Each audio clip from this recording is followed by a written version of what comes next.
Salut, c'est Léa. Aujourd'hui, on va parler d'un sujet sensible mais essentiel. Le lien entre la fête et l'agriculture. Deux mondes qui paraissent très éloignés, mais qui se rencontrent parfois brutalement, jusqu'au conflit. Cette vidéo va s'organiser simplement. D'abord, on va regarder ensemble un extrait TikTok qui illustre bien la tension actuelle. Puis, vous entendrez une chanson engagée qui pose l'ambiance et les émotions autour de ce thème. Et ensuite, je reprendrai le fil pour vous présenter, point par point, un livre blanc écrit par Lou Libre. Ce livre blanc s'appelle « Fête et agriculture, une équation à rééquilibrer ». Il propose un diagnostic, explique les causes profondes, explore ce qui a été fait ailleurs et avance des solutions concrètes pour transformer un terrain de conflit en un terrain fertile. Je vais vous guider tout au long de ce parcours, chapitre après chapitre. Et à la toute fin, vous entendrez un mot direct de Lou Libre lui-même pour conclure cette réflexion et partager son intention. Alors, installez-vous. On commence. 19h hier soir, les viticulteurs sont arrivés sur place avec masse et barre de fer. Ils ont foncé vers les teufeurs, cassant les vitres de plusieurs véhicules. Ils en ont aussi retourné d'autres avec un tracteur. 200 membres des forces de l'ordre étaient déployés sur place. Les fêtards ont quant à eux riposté en jetant des tessons de bouteilles. Ce jeune viticulteur au volant de son engin a été visé. Il faut qu'ils partent, on a du travail nous, on va pas attendre. On a des jours, on a des lunes, c'est pas pour rien. Voilà la phrase, j'arrête à la maison, je vais tout le matériel fini. C'est le symbole d'un ras-le-bol général, expliquent les viticulteurs qui ont d'abord subi un incendie qui a brûlé leurs vignes, puis cette rave party qui a piétiné leurs champs. Hier soir, de nombreux teufeurs ont pris la fuite et certains, plus provocateurs, ont remis la musique.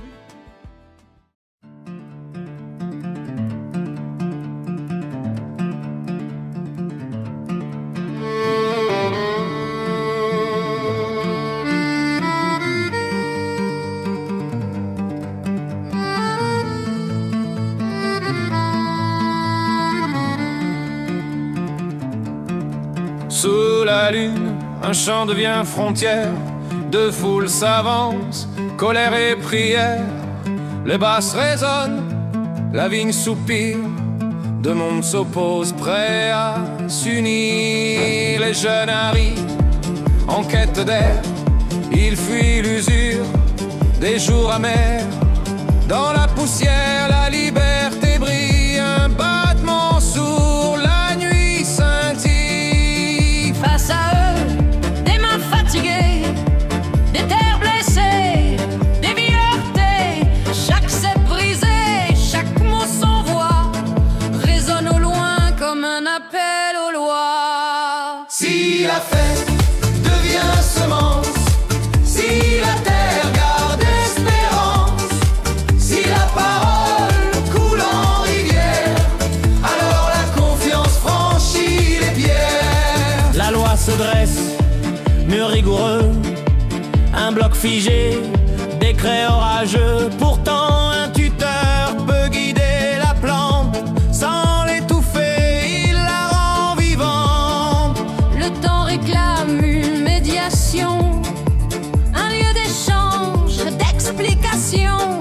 Quand l'eau circule, la peur s'efface et chaque racine retrouve sa place. Si la fête devient semence, si la terre garde espérance, si la parole coule en rivière, alors la confiance franchit les pierres. Préparons des terres abandonnées, friches ouvertes, zones dessinées, un plan d'usage puis restauration, un sol vivant sans dévastation. Un fonds commun juste et loyal protège les champs, soutient le rural. Chaque danseur peut verser sa part et compenser sans retard. Qu'un grand festival partage un peu de ces millions nos chants nerveux. Ainsi la fête, au lieu d'abîmer, peut soutenir, peut réparer. Si la fête devient semence, si la terre garde espérance, si la parole coule en rivière,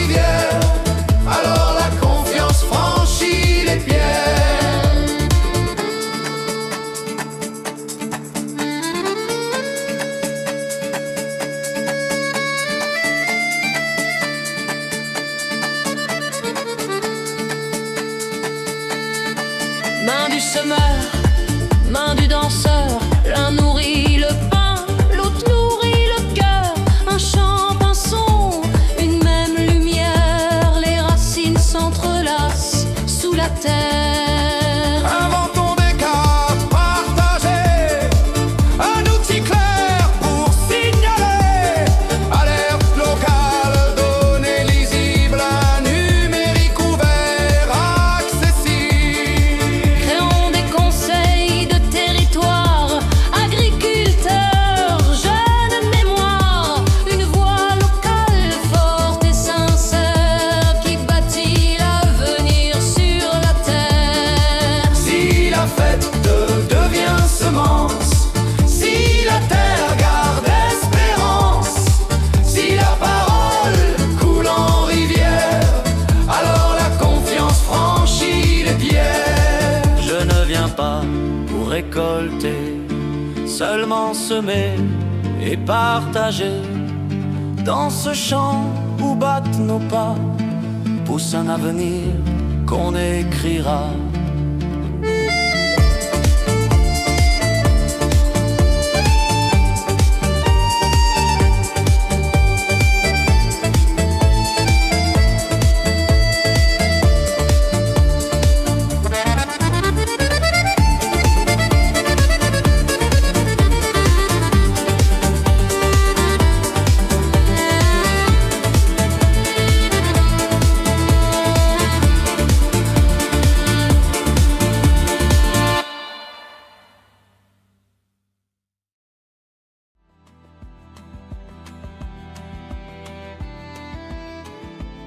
Partie 1. Introduction du livre blanc. Une équation à rééquilibrer, des graines à semer. Début septembre 2025, dans l'Aude, une free party géante s'est installée au milieu de vignes déjà marquées par la sécheresse et les incendies. Des milliers de jeunes sont venus chercher un souffle de liberté en dansant toute la nuit, en face des agriculteurs inquiets pour leurs terres, leur travail, leur survie. Et l'État, lui, a envoyé ses forces pour contenir la situation. Résultat, affrontements, tensions, un pays qui se parle à coups de sirènes et de colère. On pourrait croire à une opposition banale entre deux mondes. Mais ce qui se joue va plus loin. C'est une équation sociale déséquilibrée où des besoins vitaux se heurtent. La liberté de se rassembler, la survie agricole, des lois rigides et une absence de dialogue. Comme une terre épuisée qui se fissure, notre société peine à faire coexister ces différences. Pourtant, une équation peut se retravailler. Comme un sol peut être régénéré si on change les apports. La fête peut avoir ses clairières, la terre peut être protégée, la loi peut devenir un tuteur plutôt qu'un mur, et le dialogue peut redevenir l'eau qui circule. Alors, au lieu d'un champ de bataille, on retrouve un champ fertile, où les racines s'entrelacent et où la vie reprend. Ce livre blanc n'est pas un plan figé, c'est un semis. L'eau libre ne cherche pas à posséder ce champ, ni à récolter ses fruits. Il trace un sillon, il dépose une graine. Certaines tomberont dans le vide, d'autres germeront ailleurs. Mais si nous les arrosons ensemble, elles peuvent devenir des forêts. Partie 2. Diagnostic du problème actuel. Quand deux mondes se percutent, l'épisode de l'Aude n'est pas un cas isolé. Depuis plus de 30 ans, la France connaît régulièrement des affrontements autour des free parties. Chaque été, la même équation se rejoue. Des milliers de jeunes cherchent un espace pour se rassembler et des agriculteurs défendent leurs terres. L'État intervient souvent trop tard et choisit presque toujours la répression. La fête d'abord. Pour beaucoup de jeunes, elle n'est pas seulement un divertissement. C'est une soupape dans une société saturée par la précarité, le travail instable et le manque d'espace culturel accessible. La musique techno, l'autogestion, le prix libre, l'esprit collectif. Tout cela compose une culture de liberté. Quand les festivals officiels sont trop chers ou trop normés, la teuf reste l'endroit où l'on peut être soi-même. La terre, ensuite. Pour les agriculteurs, un champ ou une vigne n'est pas un décor. C'est un outil de travail, un revenu, un patrimoine transmis de génération en génération. C'est aussi un écosystème déjà fragilisé par les sécheresses, le manque d'eau et la perte de biodiversité. Quand des milliers de personnes y posent des camions et des enceintes, ce n'est pas qu'un désordre, c'est une atteinte directe à leur survie et à la terre nourricière. La loi, elle, est devenue un mur. Depuis la loi Mariani de 2001, toute fête rassemblant plus de 500 personnes sans autorisation est illégale. Chaque incident a justifié de nouveaux durcissements, saisies, amendes, projets de délit spécifiques. La loi, qui pourrait être un cadre d'équilibre, est devenue une barrière. Elle ne canalise pas la fête, elle la pousse à la clandestinité. Et puis, il y a l'absence de dialogue. Agriculteurs, teufeurs, élus, habitants. Souvent, ils ne se parlent pas avant que tout explose. Les jeunes débarquent la nuit, les paysans découvrent leurs champs envahis, la police surgit. Chacun se sent méprisé ou criminalisé. Quand il n'y a plus de paroles, il ne reste que les cris, la peur et la violence. Ce conflit dépasse largement les champs. Il reflète une société incapable d'accueillir ces différences, qui traite la fête comme une menace et l'agriculture comme une variable d'ajustement, tout en laissant les jeunes comme les paysans s'enfoncer dans la précarité. Si on traduit ce désordre en langage simple, voilà ce qui ressort. Faites plus pression sociale, moins dialogue, plus terre fragilisée, plus loi répressive, égal conflit permanent. Et comme une terre surexploitée finit par mourir, une société trop tendue finit par se briser. Partie 3. Les facteurs aggravants, ceux qui alimentent le feu. Si l'équation produit du conflit, c'est parce que le sol est déjà sec, fissuré, prêt à s'embraser. Ce ne sont pas seulement deux mondes qui s'affrontent, c'est une société entière où les tensions économiques, sociales et écologiques servent de combustible. D'abord, la crise agricole. Depuis des décennies, les prix agricoles sont tirés vers le bas par la grande distribution. Les dettes s'accumulent, les marges s'effondrent. À cela s'ajoutent les sécheresses à répétition, la baisse des nappes phréatiques et la disparition des insectes pollinisateurs. Quand un champ est piétiné par des milliers de personnes, la douleur dépasse la perte économique. C'est un sol déjà blessé qu'on épuise encore. Ensuite, la précarité et le manque d'espace pour la jeunesse. Beaucoup de jeunes vivent dans une pression constante. Loyer trop cher, emploi instable, avenir flou. Les festivals commerciaux coûtent une fortune et imposent des règles qui brident la liberté. La free party devient l'un des rares espaces de respiration, un lieu où la fête reprend sa fonction vitale. Plus la pression est forte, plus l'envie d'exutoire grandit. Il y a aussi un cadre légal rigide qui accentue la fracture. Le seuil des 500 personnes fixé par la loi de 2001 a enfermé la fête dans une catégorie criminalisée. Chaque débordement a entraîné plus de sanctions, plus de saisies. Le droit, au lieu d'être une règle du jeu partagée, est devenu une arme. Résultat, on ne canalise pas, on fracture. Enfin, la défiance envers l'État et les institutions. Agriculteurs comme teufeurs partagent une même impression. On ne les écoute pas. Les uns se sentent sacrifiés sur l'autel des marchés mondialisés, les autres rejetés pour avoir voulu danser. Quand l'État répond seulement par la force, il confirme l'idée qu'il n'a plus d'autre langage que la répression. Et le numérique, qui pourrait être un outil de lien, joue aussi un rôle paradoxal. Les free parties s'organisent désormais via des canaux cryptés, invisibles aux institutions.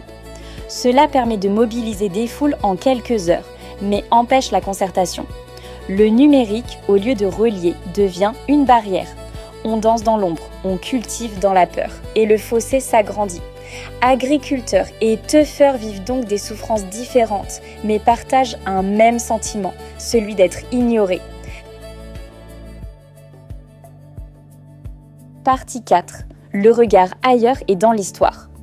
Quand d'autres chemins s'ouvrent, pour rééquilibrer notre équation, il faut lever les yeux du sol français, regarder ce qui a été tenté ailleurs, se souvenir aussi de ce que nos ancêtres avaient inventé. Car cette tension entre liberté festive et survie agricole n'est pas nouvelle. Au Royaume-Uni, dans les années 90, les raves illégales se sont multipliées. La réponse politique fut brutale.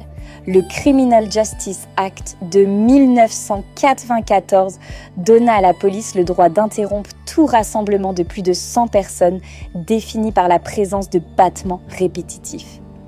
La fête ne s'est pas éteinte, elle s'est dispersée et cachée. Mais un collectif, Exodus, a choisi une autre voie. Occuper une ferme abandonnée, la transformer en lieu de vie, puis la racheter. En dialoguant avec les habitants et les autorités locales, ils ont obtenu une reconnaissance partielle de leurs activités. La fête est restée libre, mais elle s'est enracinée dans un territoire. Aux Pays-Bas et en Allemagne, certaines villes ont préféré accompagner plutôt qu'interdire. Des friches ont été transformées en espaces culturels, des clubs autogérés ont obtenu un statut légal, des terrains ont été mis à disposition. Résultat, moins de confrontations, plus de sécurité et des retombées locales positives. La fête est devenue moteur plutôt que menace. Et si l'on remonte plus loin, l'Europe connaissait déjà une autre manière de partager l'espace. Les communs. Des pâturages, forêts ou terres gérées collectivement, avec des règles claires pour protéger le vivant, tout en permettant l'usage par tous. Ce n'était pas l'anarchie, c'était une organisation. Cette mémoire pourrait inspirer des clairières de la fête, des lieux où la danse et la terre cohabitent sous des règles communes. Enfin, le rôle des outils modernes change la donne. Les réseaux cryptés rendent la fête invisible et le dialogue presque impossible. Mais la même technologie pourrait devenir un outil de confiance. Plateformes ouvertes de déclaration, cartographie publique des terrains disponibles, alerte en temps réel pour prévenir les riverains. Là où Internet cache, il peut aussi éclairer. 2 voies existent donc et ont déjà été testées ailleurs. La répression brutale qui déplace le problème sans le résoudre, ou la tolérance encadrée et la cogestion qui transforme le conflit en coopération. Comme une prairie où plusieurs plantes poussent côte à côte quand on fixe des règles, la fête et la terre peuvent partager le même sol. Tout dépend du regard qu'on choisit de porter. Voir la fête comme un poison ou comme une graine à cultiver.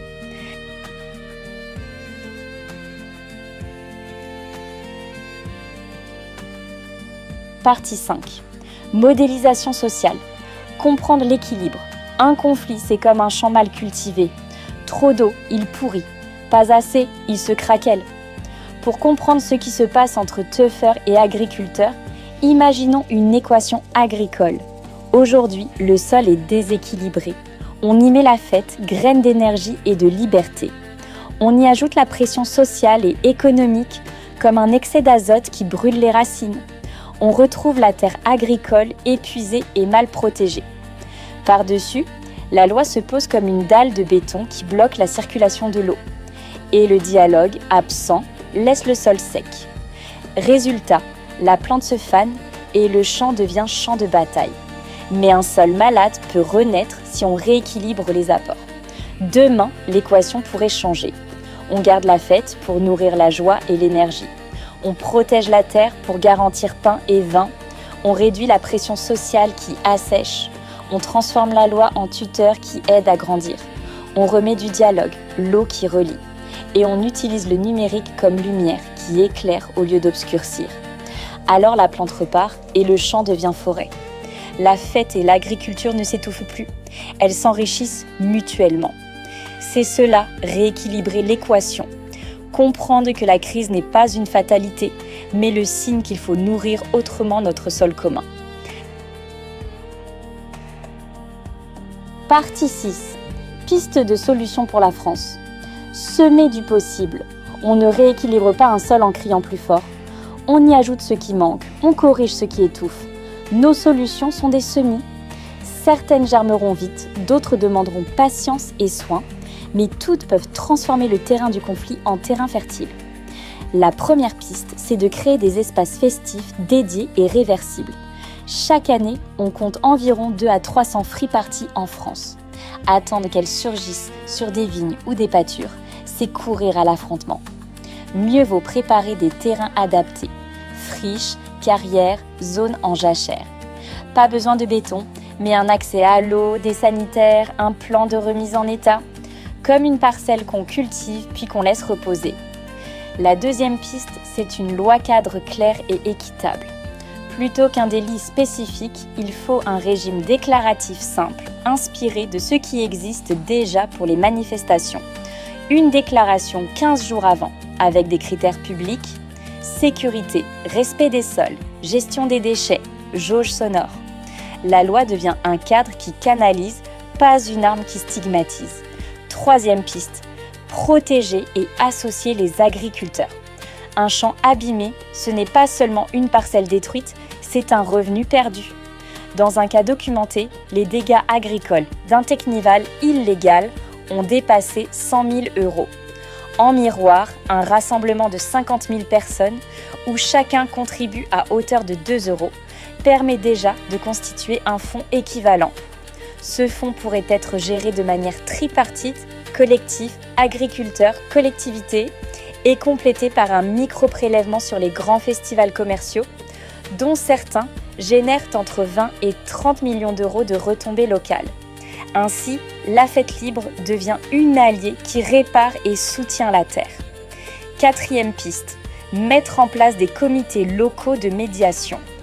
Plutôt que d'attendre la nuit et l'affrontement, créons des lieux de parole, agriculteurs, teufeurs, habitants, élus, associations de réduction des risques.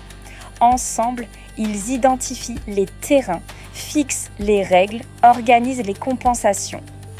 Le dialogue, c'est l'eau qui empêche le sol de se dessécher. Enfin, le numérique de confiance. Aujourd'hui utilisé pour se cacher, il pourrait devenir un outil de coordination. Une application open source co-gérée pourrait cartographier les terrains disponibles, signaler les zones interdites, envoyer des alertes aux riverains, faciliter le dialogue. Le numérique devient un outil de confiance, pas de dissimulation. Toutes ces pistes sont des graines. Si on les sème ensemble, elles peuvent donner un paysage différent. Un sol vivant où la fête et l'agriculture poussent côte à côte.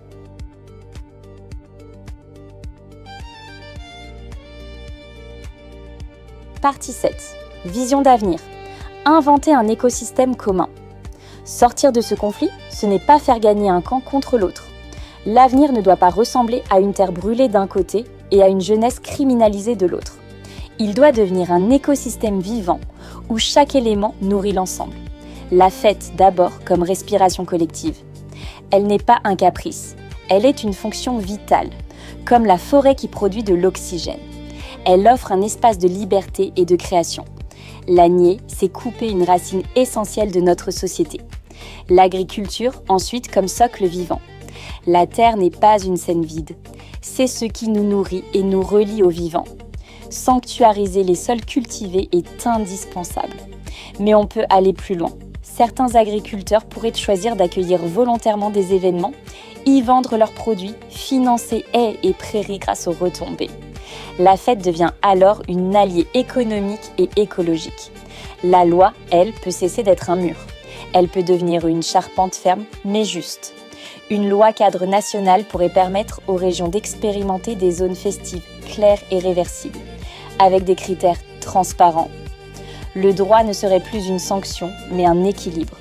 Et le numérique, enfin, peut devenir lumière. Là où il servait à se cacher, il peut devenir un outil de confiance. Plateformes ouvertes, cartes partagées, alertes aux riverains, suivi des retombées locales et écologiques. Comme un phare éclaire la côte, il guide sans enfermer. Ce futur repose sur la co-construction. Agriculteurs et teufeurs ne sont pas ennemis par nature. L'un cultive la terre, l'autre cultive la fête. Demain, ils peuvent cultiver ensemble. Imaginez des clairières partagées, des infrastructures démontables, des retombées locales réinvesties. Ce n'est pas seulement un compromis, c'est une réparation de la confiance. Une manière de redonner au territoire la capacité d'inventer leurs propres règles. L'avenir n'a pas à être une suite d'affrontements. Il peut devenir une forêt vivante où la fête et la terre coexistent et se nourrissent mutuellement. Une société qui respire et qui nourrit. Partie 8. Conclusion. De l'équation au vivant. Tout au long de ce livre blanc, nous avons suivi le fil d'une équation sociale, D'un côté, la fête, énergie vitale qui fait respirer une génération. De l'autre, la terre, socle fragile qui nourrit et tient le pays debout. Entre les deux, une loi devenue mûre, un dialogue absent, un numérique qui sépare au lieu de relier. Résultat, le chaos répété, chaque été, sur fond de fractures sociales et de défiance politique. Mais ce conflit n'est pas une fatalité. Il révèle une société qui n'arrive plus à faire coexister ses différences, qui oppose liberté et survie, ville et campagne, jeunesse et paysannerie. En rééquilibrant l'équation, on ne résout pas seulement la question des fruits partis. On ouvre la voie à d'autres réconciliations. Dans l'éducation, la santé, l'écologie, le vivre ensemble. Les solutions existent, elles tiennent parfois dans un geste simple, comme un semis, des espaces festifs réversibles sur des friches et des jachères pour éviter que la fête piétine les cultures. Une loi cadre claire et équitable qui encadre sans criminaliser. Un fonds de solidarité pour réparer et soutenir les agriculteurs, financé par les participants et les grands festivals, des comités locaux de médiation, pour que la parole circule avant que la colère n'explose, un numérique de confiance qui éclaire et relie plutôt que de cacher. Le coût de ces mesures reste limité comparé à ce que nous dépensons déjà pour éteindre les incendies sociaux et policiers. L'équivalent d'une seule opération de maintien de l'ordre pourrait financer un fonds national couvrant une année entière de dégâts agricoles. La question n'est pas de savoir si nous avons les moyens, mais si nous avons la volonté de changer d'approche. Ce livre blanc n'est pas une récolte, c'est un semis. Ces pages sont des graines, certaines tomberont dans le vide, d'autres trouveront un sol fertile. Si nous décidons ensemble de les arroser, elles donneront des forêts.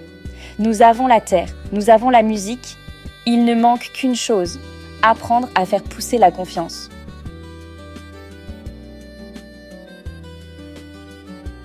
Bonsoir à tous. Voilà, vous avez ma tête, c'est là sur YouTube, sur TikTok, certains l'ont déjà vu.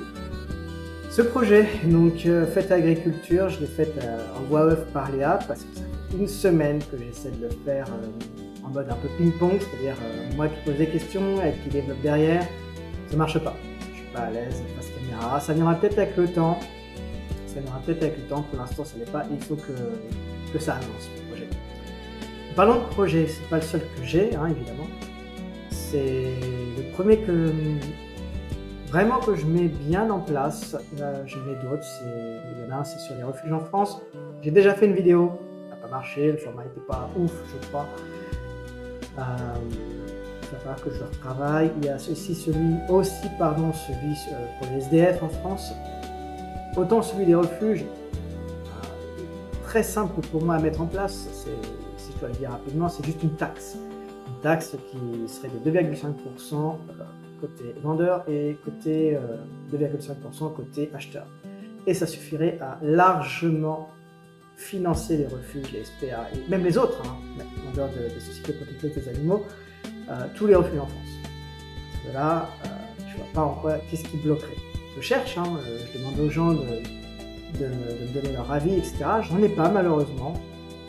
Je pense que je vais aller directement, alors mon autisme, oui, parce que je suis en autisme en cours de diagnostic. J'ai eu la confirmation du psy, etc. Il manque juste la validation de la société. Vivre plus, c'est... Alors, je disais oui, l'autisme c'est compliqué pour moi, mais je compte peut-être aller voir directement les sociétés. J'ai pas me prendre un mur, c'est pas grave. Non, j'ai de moins en moins peur, on va dire, de prendre des échecs, parce qu'à force d'en prendre, tu fais plus attention en fait. Mais vivre plus aussi, c'est un projet pour les SDF, pour les aider concrètement, de façon concrète. Et j'ai aussi un programme sur l'éducation, j'en ai plein. Des centaines, j'ai des milliers, pour l'instant j'en ai parlé qu'une demi-dizaine peut-être. Là je vais accélérer les choses.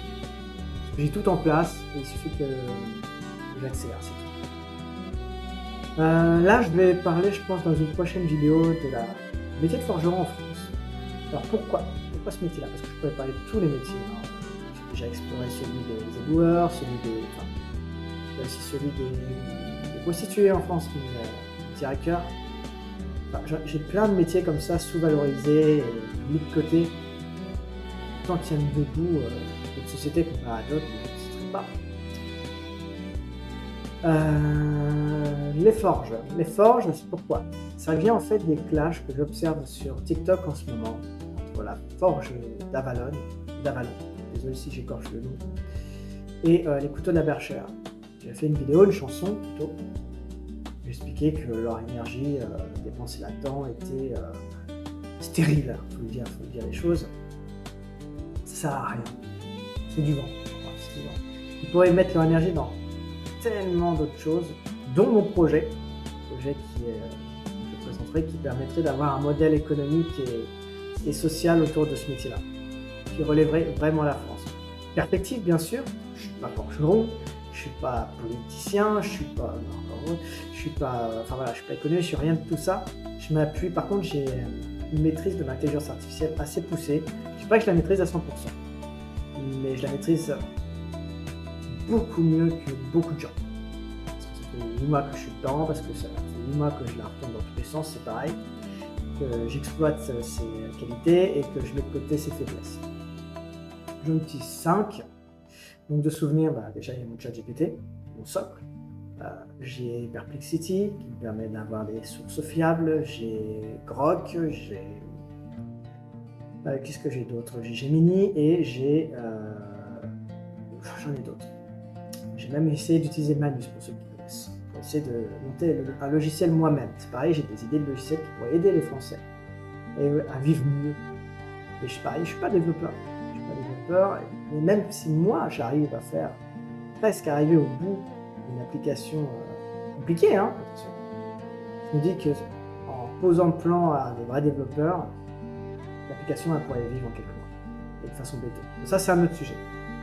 Pour la forge, je vais faire une prochaine vidéo comme je le disais, où j'exposerai en fait tout en détail, sous le même format que Fête et Agriculture.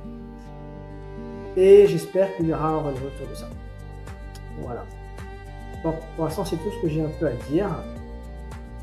Je vous dis à bientôt. Je vous souhaite une belle soirée, une bonne journée. Et je vous dis à bientôt. Salut, salut!